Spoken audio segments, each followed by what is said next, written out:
Silakan. Ya, terima kasih Timbalan Menteri. Hari ini Menteri yang satu lagi, mantan yang berhormat Menteri Sains dan Teknologi mengatakan tempat untuk simpan sisa reaktif ini tidak perlu kerana linas boleh menghasilkan produk sampingan daripada sisi pekerjaan. So saya tak tahu adakah ini kejadian bercanggah dengan kenyataan Menteri. Sama. Sebenarnya soalan yang sama yang saya jawab dari soalan yang sama saya jawab dari Kuantan tadi. Kita memang mensyaratkan semua produk ini kalau tak boleh digunakan untuk keluar daripada negara ini. Ini syarat ini. Ini memang kita syarat yang kita bagi. Tapi pada masa yang sama kita nak juga mereka buat penyelidikan. Mereka telah membelanjakan sejumlah wang untuk buat penyelidikan sama ada perkara ini boleh digunakan untuk membuat produk yang lain. Kalau dia tak boleh gunakan produk yang lain yang mereka sedang buat sekarang, of course semuanya perlu dikeluarkan daripada negara kita. Jadi kita sedang buat R&D dan mereka pun telah submit, tapi produk itu masih lagi kita belum setuju sama ada boleh digunakan ataupun melepasi piawai antarabangsa. Itu pasalnya benda-benda itu perlu diadakan. Kalaulah merugikan negara, kalau produk ini masih boleh digunakan untuk buat produk lain, kenapa kita nak hantar ke tempat lain? Kerana barang itulah barang yang selamat. Yang berhormat Timbalan Menteri, kenapa kita perlu nak terima produk ni? Kita kena Muhammad Kuantan, kena faham. Ya, saya kena faham. Jangan berulang-ulang tanya benda-benda yang sama. Produk ini kalau benda tu boleh diproses menjadi produk yang lain yang selamat untuk kegunaan negara, why not? Yang kita kena faham. Yang Berhormat Menteri. Ya. Yang Berhormat Timbalan Menteri, terima kasih. Bagi yang dulu, siap. Okey. Terima kasih Yang Ketua dan Timbalan Menteri. Saya pasti yang hadir pada petang ini semua di Dewan ini tidak rasa yakin ataupun tidak rasa selamat.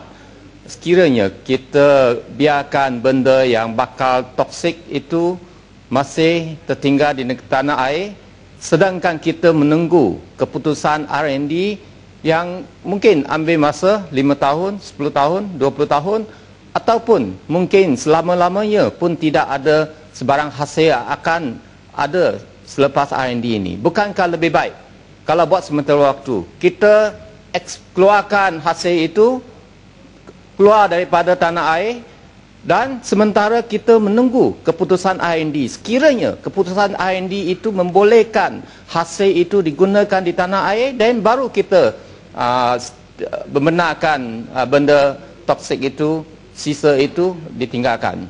Sekian. Terima kasih Yang di-Ketua. Yang Berhormat Menteri, soal lain ni dah bincang saya ingat bertahun dah. Ya, jadi saya rasa ada perkara ini yang lebih penting yang mesti kena bertanggungjawab. Kena jawab ya. Malaysia telah terlibat dalam industri elektronik sudah hampir 40 tahun. Tetapi masih kurang lagi produk elektronik yang dikeluarkan oleh syarikat-syarikat Malaysia.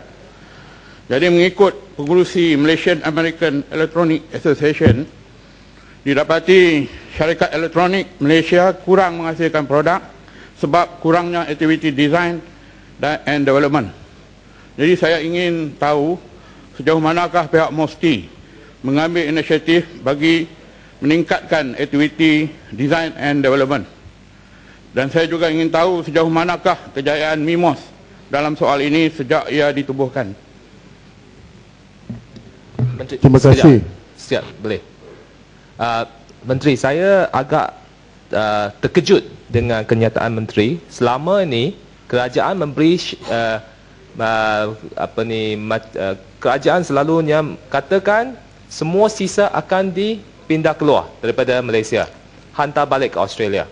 Tapi sekarang saya terkejut kerana sememangnya ada plan untuk menyimpan sisa-sisa itu di Malaysia dan selama-lamanya sebab ada PDF.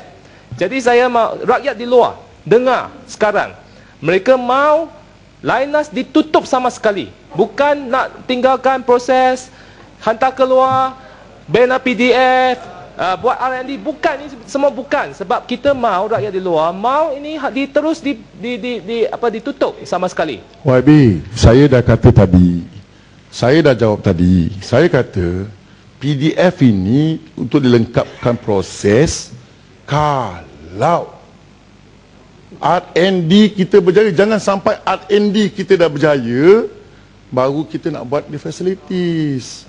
Saya tak kata begitu. Yang saya kata, kalau R&D berjaya, sekarang ni dia tengah buat R&D dan tak ada satu pun yang kita simpan. Saya bagi dia, YB, tunggu, saya tak bila.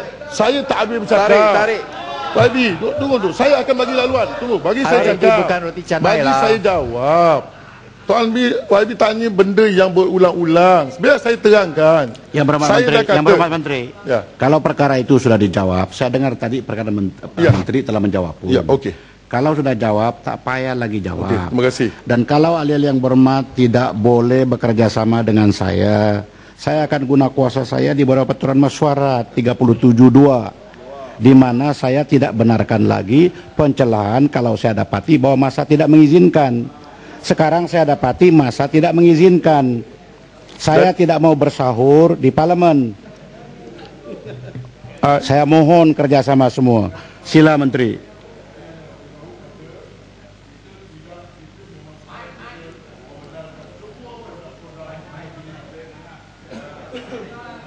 memang syarat yang kita bagikan, tol yang syarat kita kenakan, semua residu ini perlu dikeluarkan daripada negara ini. Berkenaan dengan pertanyaan daripada yang Wabi tadi, kita sebenarnya, saya tak perasan tadi, Lemarbuk kawan tapi tak tahu tempat dia di mana. Berkenaan dengan reka bentuk ini sebenarnya mesti memang memandangkan peranan yang sangat penting. 2 malam lepas kita telah membagi award Good Design Mark kepada lebih kurang 36 industri yang berjaya membuat desain atau proyek yang terbaik. Jadi itu pasalnya melalui Sekretariat SIRIM yang ada Majlis Reka Bentuk Malaysia memang mesti memainkan peranan penting untuk membudaya reka bentuk di Malaysia ini.